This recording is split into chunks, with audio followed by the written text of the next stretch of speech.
Mercedes-Benz has had a long and well-known reputation for being an innovator and trendsetter in the automotive scene. I mean, just take a look at the company's slogan, the best or nothing. That's something that has stuck with them for years and years. And when you look at the luxury crossover segment, they technically started the segment with the original M-Class SUV all the way back in 1997. So as you can imagine, if the company is going to decide to introduce an all-new version of the original, this is going to put a lot of other manufacturers on notice, which is why I'm just outside of Seattle, Washington, with the rest of the members of the Automotive Video Association for our annual spring run event, where I've gotten my hands on this. This is the all-new 4th generation 2020 Mercedes-Benz GLE. And even though it has an all-new name, this is the modern interpretation of that original ML SUV from 22 years ago. So the big question I want answered, is this all-new version of the original going to reset the bar on what we expect a luxury crossover to be? That's what we're here to find out.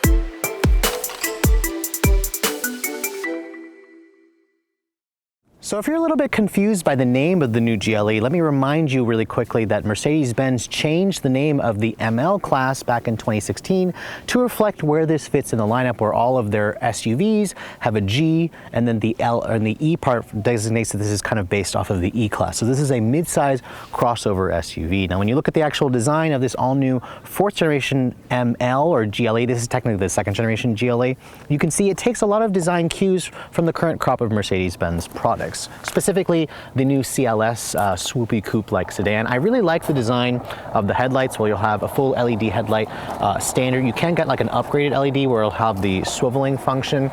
You can see it's got these LED running lights, 2 of them, that kind of echo the low and the high beam. You've got LED turn signals, and this one here doesn't have the M Sport package, which is why it kind of has the more subtle front fascia with these fake looking vents. If you guys get the AMG Sport package, you'll kind of have a larger grille opening here, a little bit more of an extended front splitter here to kind of give this thing more of an aggressive look. And then those diamond inserts here in the actual grille of this vehicle. It's got one of the largest Mercedes-Benz emblems that I've seen. That's where it houses the radar sensor, of course, for the adaptive cruise control and all the driver assistance stuff. Now this is technically riding on a new platform, Mercedes-Benz says, and because it's on a new platform, it is significantly larger versus the previous generation. They said that they actually stretched the wheelbase of this car by 3 inches, and they extended the overall length by about 5 inches. So it's now 117-inch long wheelbase and around 194 inches long. Extending the car by 5 inches gave Mercedes the ability to add a 3rd-row seat option to the GLE, which is a first for the GLE, not really a first for the old ML class. Now in terms of the wheels, these wheels are pretty ridiculous because they're a 21-inch wheel, which is like a $1,700 option on this car, and they're riding on massive 315 wide tires. That's right, you heard me right, 315s. There was a time where 315 wide tires were on supercars, and now we've got it on this luxury mid-size mommy crossover mobile. So definitely pretty interesting in that regards. Now one of the key new features about this new GLE 450 is the fact that Mercedes-Benz has this new active air suspension called E-Active Body Control, or EABC.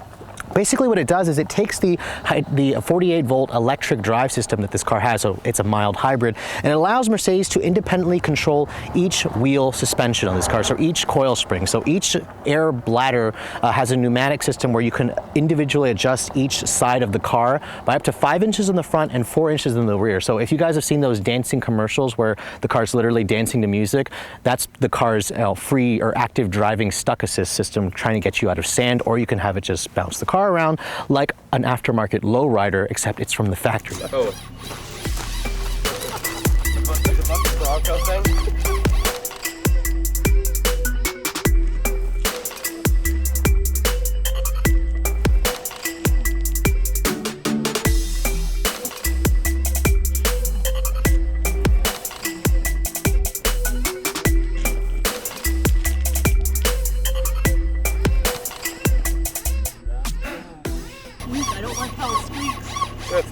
system. It's just like you, it squeaks. That's a pretty cool feature. I'm not really sure it's needed, but hey, if it can get you unstuck off-roading, that's pretty cool. Now at the rear of the vehicle, you can see the taillights have a much squintier look versus the previous GLE. It takes some influence here from the CLS again with these full LED taillights. It's got this chrome strip that kind of connects the two. You've got a GLE 450 badge. There also is a GLE 350, which has a 4-cylinder turbo, and then there's also going to be a GLE 53 AMG, but of course that's for a later review. Underneath here in the rear diffuser area, because I don't have the AMG Sport package, it kind of has a more subtle rear end with all this bright chrome work here. You have these nicely integrated exhausts. Now the 450 model has a new 3-liter straight 6 turbo engine, a 6-cylinder engine. So let me start it up and you can hear what it sounds like.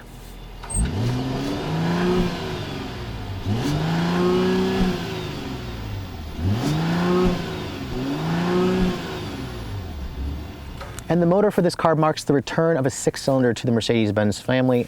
It sounds like our typical straight 6, but doesn't really have the crackles and pops of an AMG model. No traditional starter noise either, because this is, again, a mild hybrid. Now, in terms of the cargo area, the old GLE was at the top of its class in terms of space. Now, I couldn't find any actual numbers for this new one. Mercedes doesn't have them posted yet on their website as of this filming, but the old model had around 38 cubic feet of space with the seats up. Remember, you can get a third row in this vehicle now in the new version for $2,000. If you folded down the old model with the rear seats, it would offer up to 80 cubic feet of space. Now, I'm not sure what this new one offers, but I also just did a video on the new X5 today, and I can say that this one looks like it has a little bit more space. But other than that, you're going to find a very practical cargo area in the new GLE.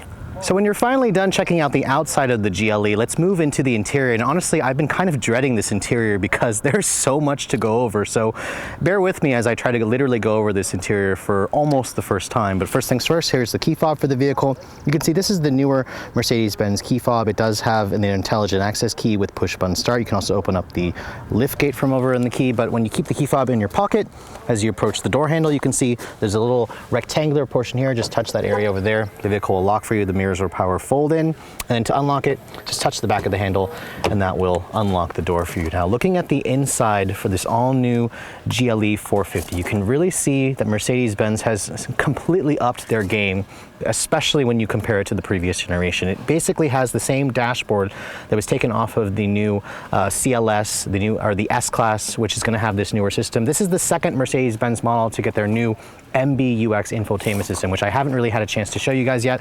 My tester has a $1,400 upgraded interior package with these really nice looking two-tone seats. They are heated and cooled. They also have a massage feature because it has that $1,000 option for the massage seats. You can see it has 3-person memory. You've got the Burmester audio system on this one for $5,000, and there's a lot of stitched leather on the dashboard here on the armrest, although it's not actually stitched, and it's a hard touch plastic on this lower portion here, which really kind of surprised me. But this is with the suspension kind of in its normal setting, so it makes it for it's a little easier to get in and out of. So when you get into this vehicle, you can see, and you shut the door, it has a really nice sound to the door when you shut it. And this one has a soft closed door, so if you don't want to slam the door, just kind of click it and the door will close nice and easily for you. Now, when you want to start the vehicle up, just keep the key fob in here. I don't like the position of the start-stop button in this car. I think it's too low. It gets blocked by the steering wheel constantly. So as you put your foot on the brake, push this button here to fire up the engine. You can see no traditional starter noise in this car because it's a mild hybrid system. So just keep that in mind when you guys drive this thing. It's going to have that, hybrid starter where it kind of just whirs to life as opposed to making a starter hiccup noise. Now, this interior seriously is overwhelming. You've got two 12-inch displays right in front of you, which looks beautiful. This makes the screen, or makes the interior look very modern. I'm not sure how I feel about these vents. I mean, this is the driver vent over here. This is nothing right here. There's no vent here. I just think that Mercedes could have just done a vent. Instead, you got 4 rectangular vents down here, which again mimics the rest of their lineup. Now, this stitched dashboard you're seeing here is optional. It's like $1,000 extra. You can see it's genuine stitching. It's the MBTEX leatherette that you find on the seats, but this one has the real leather. It's got real stitching here on the lower part of the dash, and this wood is $850 extra for this wood, which it is beautiful, so I'll have to give them that. The steering wheel, I think it's a little bit plain looking. Obviously, it's got a power tilt and telescoping feature. with the wheel, which is nice. You've got all these controls over here. These are those touch sensitive controls that I showed you guys on the G-Class as well, which allows you to basically control the stuff from the 12-inch screen on the right, or you can also control the stuff from, you know, the screen over here right in front of you by using this touchpad here. It's very overwhelming, especially if you guys have never been in their new MBUX system, which I honestly don't have much experience using yet.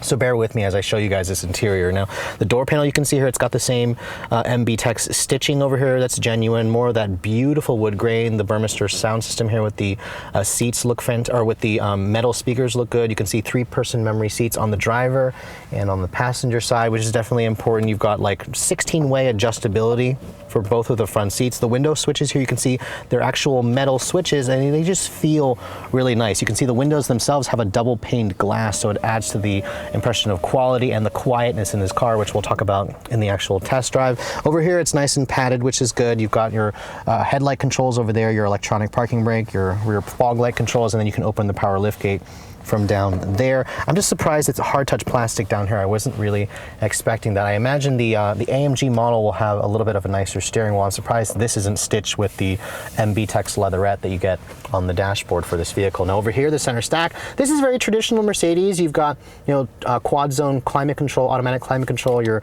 you know, hazard switches over there. You can adjust the automatic climate control over there from actual hard buttons. And then over here, you can see this controls your MBUX infotainment system. It's a touchpad over here, which is nice. You can basically give yourself like a home button over there. You've got dedicated buttons for the nav, for the radio, for the telephone. And then of course, this is controlling your dynamic drive mode selector.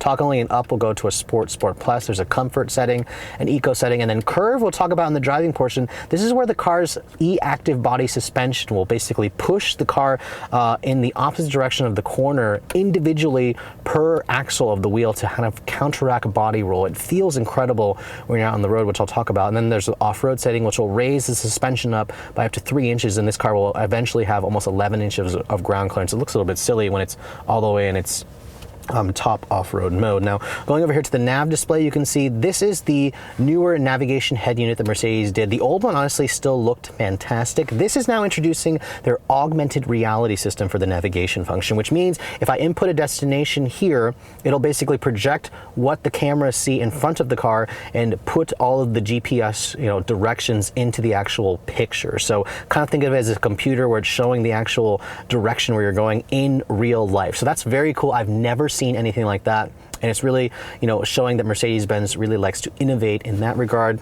The fact that MBUX is now a touchscreen, I love that because you can easily control it with this touchpad here, or the touchscreen over here, or you can also use their new, basically the live person that talks to, or not really a live person, it's like Siri basically. So all you have to do is say something like, "Hey Mercedes, how can I help you?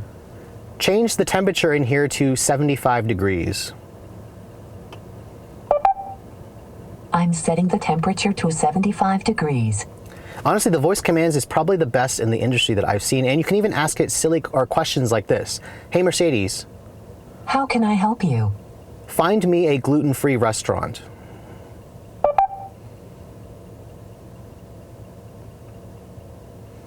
Please select an entry. Now, I'm not entirely sure if those are gluten-free, but the system does use 4G LTE to basically find these restaurants or whatever kind of information you're looking for. You can see there's an online and an offline mode.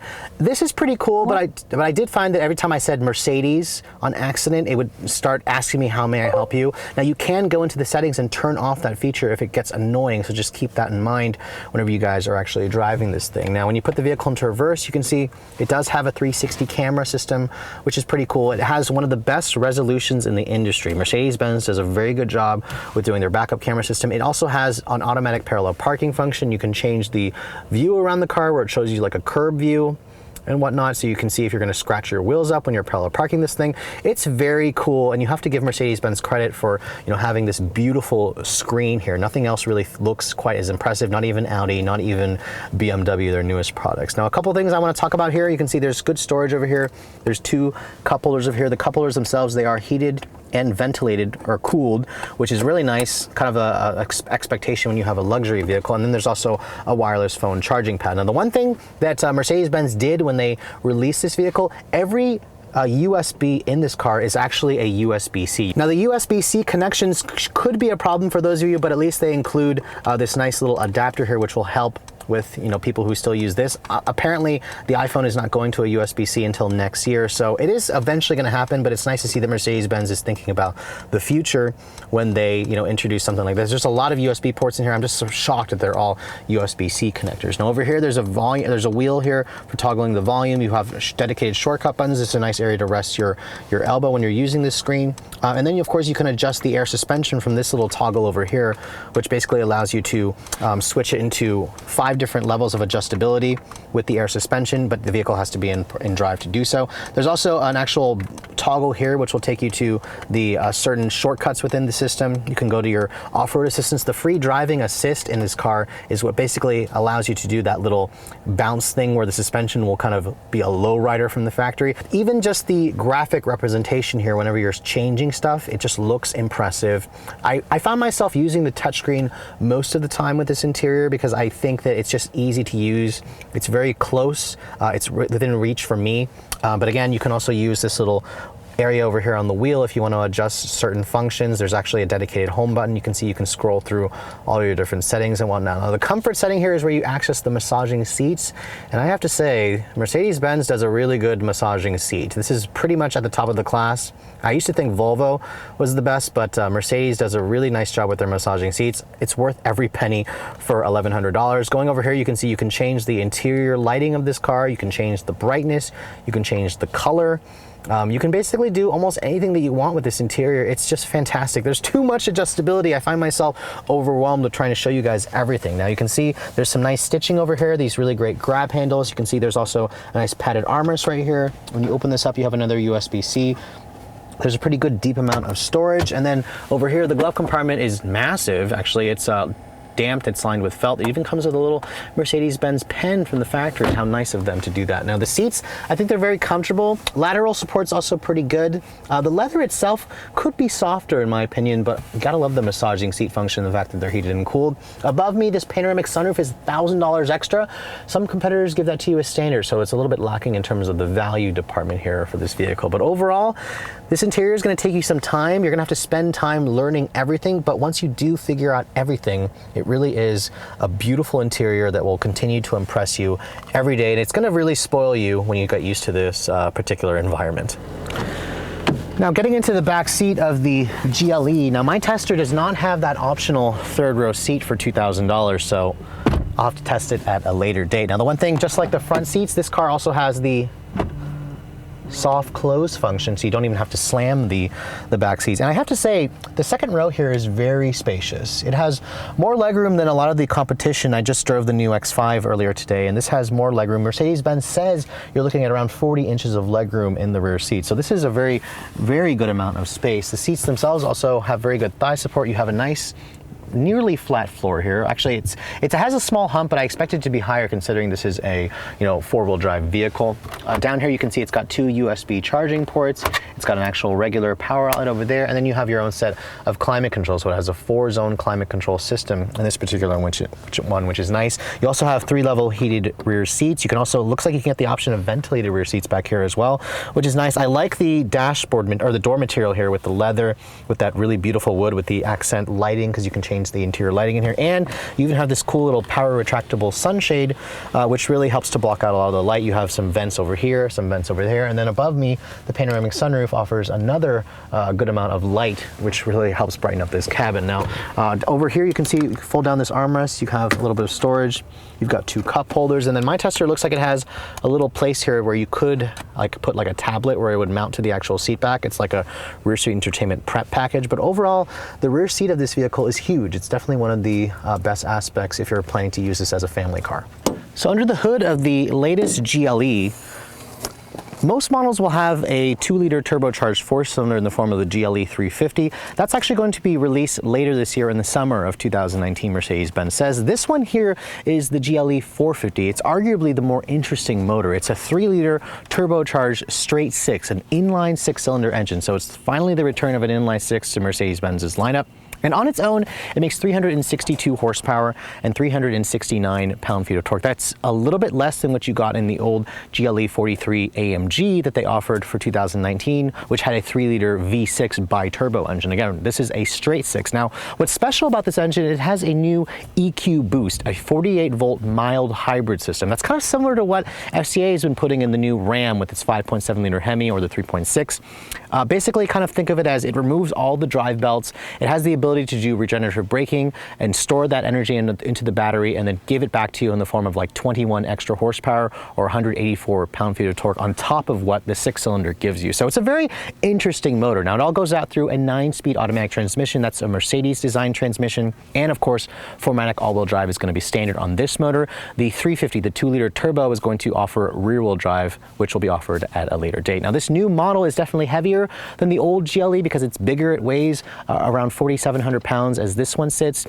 And fuel economy is actually not too bad as well because it's a mild hybrid. It's rated at 19 in the city, 24 on the highway. You better put premium gas in it. And if you guys are properly equipped this thing, it'll tow a maximum of 7,700 pounds. Now, I know you're all probably wondering, how does a mild hybrid straight 6 Mercedes drive? Well, let's get it out on the road and see how it performs. So thanks to the lovely Alex on Autos, I was able to figure out how to get that free driving assist to activate. And the problem was I didn't have it in drive. So when you have it in drive and you push this button over here, push start, and this system only works till about 9 miles an hour, but if you're just kind of crawling along, you could basically have a lowrider car from the factory because it sits there and it bounces up and down. It does it for about 30 seconds.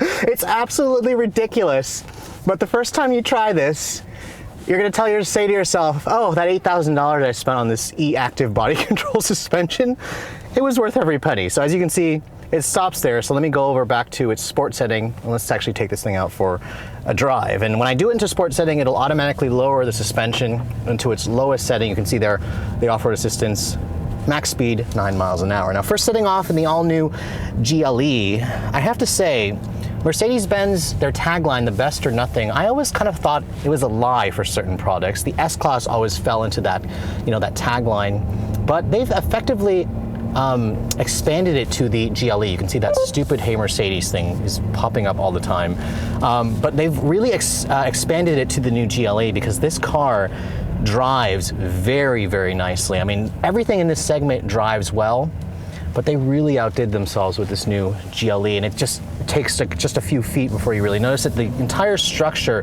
has a very stiff, German feeling to it. It feels like I'm driving a bank fold. It's very solid feeling.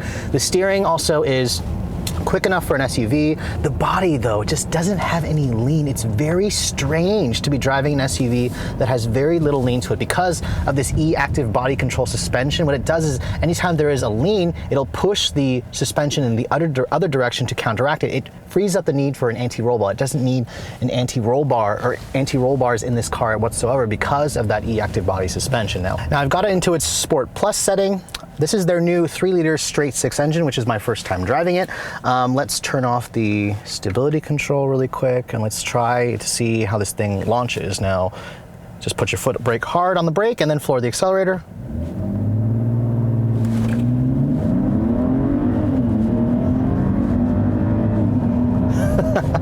Now, Mercedes-Benz says this engine combination will get to 60 in around 5.6 seconds. It's relatively quick. It's pretty much matching the last BMW X5 I drove. It doesn't feel quite as energetic as I thought it would. Remember, this 48-volt hybrid system adds 21 horsepower and 184 foot-pounds of torque, but mostly what I feel is just the fact that the gas engine motivates the car most of the time. When you go into like an eco mode here or comfort setting, whatnot, you'll see that the gas engine will shut off from time to time and you'll just be powering along by the electric motor. Remember, they've basically gotten rid of all the accessory drive belts in the name of improving the efficiency of this car and also introducing probably a really good start-stop system for this vehicle because you really don't even feel the car, starting its engine up and whatnot when you're actually driving this thing. But in terms of the visibility, I think the car has very good sight lines. It's got a good view out of the front. The side mirrors are also large. You've got their, Mercedes-Benz active driver assistance tech on this particular one, where it has their full driver assistance plus package. It basically gives you the traffic jam assistance. It gives you auto lane changing. It gives you the ability to go from a full stop or stop from full stop in traffic. So that's really important. The 9-speed automatic in this car is Mercedes' own transmission design. When you put your foot down hard, it's a very quick shifting transmission. And it sounds good. The engine makes a nice, smooth and creamy noise that you expect from a straight 6-cylinder engine. So I really like the overall driving impressions I'm getting with this car. It is seriously raised the bar, but really it's the ride quality. Now I want to actually switch this car into the curve mode, because the curve mode here, it puts everything into comfort except for the suspension. It puts that suspension in a very unique setting with the curve mode. Let's put our foot down here and try this out.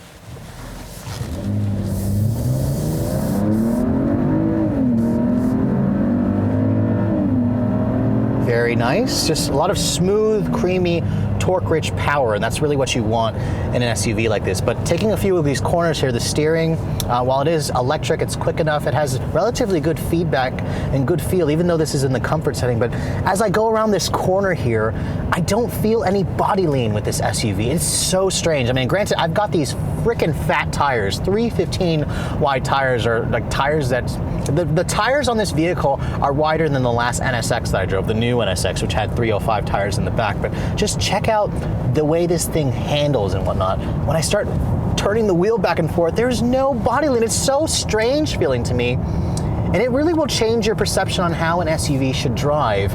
Now, this definitely still doesn't feel like the sportiest entry. I mean, the car feels big, it feels heavy, it's dead quiet in here. There's very little in terms of road, wind, and engine noise. But it's just such a strange sensation, and you really need to drive this thing for yourself if you're gonna, try to figure out how the active body control, the E-active body control works. It uses the 48-volt mild hybrid system, of course, to give you this kind of feel and give you the ability to control each individual wheel's suspension articulation. But when you're done geeking out about the suspension on this car, which most people probably won't as much as I am, the overall drive is nice. I mean, the seats, I think they're very comfortable. I'm sitting here getting a massage, which is lovely. For $1,000, it's totally worth the money. And really, you kind of just feel like you're driving something special. Mercedes does a really good job at making you feel like you're driving something special, and you can really tell they took their time with this vehicle. I mean, again, it's not the sportiest offering. I don't think it's particularly the best looking option, but its interior will blow you away, and it'll continue to blow you away for years and years to come. And you'll still be learning how to use this damn interior. There's so many different ways that you can adjust everything, you can control everything. It's definitely an overwhelming process trying to learn how to drive and use this car. So as the first brand to offer a true luxury SUV here in America, you can really tell that Mercedes-Benz took their time when designing this all-new 2020 Mercedes-Benz GLE. It has really upped the meter in terms of technology, especially technology. That E-ABC suspension, that E-active body control suspension, really changes the overall handling dynamics of this car. It really doesn't feel like anything else on the road when you start taking some corners, and I think they've produced an SUV that gives you the best ride quality in this segment, which again, everything else in the segment doesn't have, it's not that they have a bad ride quality, it's just you've never really felt anything like the way the Mercedes-Benz GLE when you take some corners in this thing. As you guys saw, the suspension will kind of push back, so it has virtually zero body lean, and it makes this thing incredibly fun to drive. Now, in terms of the look of the car, I'm not sure I'm entirely sold. I actually think that a Porsche Cayenne looks better, the new BMW X5 looks better. There are certain lines of the GLE where I think it looks okay, but then at other times I kind of look at it and I'm really missing that AMG Sport package. Maybe the AMG model will probably change my mind. Now, the interior of this car is fabulous. It's easily the class-leading offering in terms of the technology with those screens, the massaging seats, the amount of leather, the MBUX infotainment system. It's honestly seriously overwhelming. It's rare that I get overwhelmed when I'm exploring the interior of a new car, and the Mercedes-Benz GLE did that for me. Now, with all that said, what's it gonna cost if you're gonna put one of these in your driveway? And I never usually have to do this, but this particular one here, I need to pull up the Moroni because it has so many freaking options on it, like a long list of options, but it starts at $60,000 or $61,150 for this 450 model. If you guys want to wait for the 4-cylinder GLE 350, that's going to start at around $53,000, so $8,000 less. Now, my tester, $1,500 for the paint, $1,600 for the interior for that leather, $850 for the frickin' wood, and those are like the cheap options. Honestly, if you want something like the active air body control suspension, that's $8,000 for that suspension, but honestly, it's kind of worth every penny. The wheels, like I said, were $1,700. The multi-contour heated and cooled front seats with a massage, that's $1,000. The MB-Tech stitched dashboards at $1,000. The power second row bench, ozone climate control, the Burmester sound system, that's $5,400. Honestly, I could be blue in the face reading all the options that my tester has, but add it all together, and this thing stickers for an unbelievably stupid $98,725. That makes the new GLE easily $10,000 more expensive than something like the new BMW X5. This makes it even more expensive than, I want to say, versions of the Porsche Cayenne, the new Cayenne. So Mercedes-Benz, they're charging a pretty penny for this new GLE, and really you have to be in love with the technology of this car to make yourself want to actually pay for it. I'm a little skeptical on some of it. I'd probably take away a few options that really push this car over 90 grand. I think I would probably pay around the mid 80,000 range for something like this. But other than that, you are getting a car that feels original, that feels like it's risen the bar in terms of the luxury SUV segment, which is an incredibly tough bar to raise. So you have to give it to Mercedes for designing a pretty incredible new luxury SUV. But I hope you guys have enjoyed my full overview on this 2020 Mercedes-Benz GLE 450. If you're also looking to see those cars I'm testing, be sure to follow me on Instagram at redline_reviews. Like us on Facebook, and as always, guys, please keep subscribing to the Redline Reviews YouTube channel for all the latest reviews. Thank you so much for watching. I'll catch you all in the next video.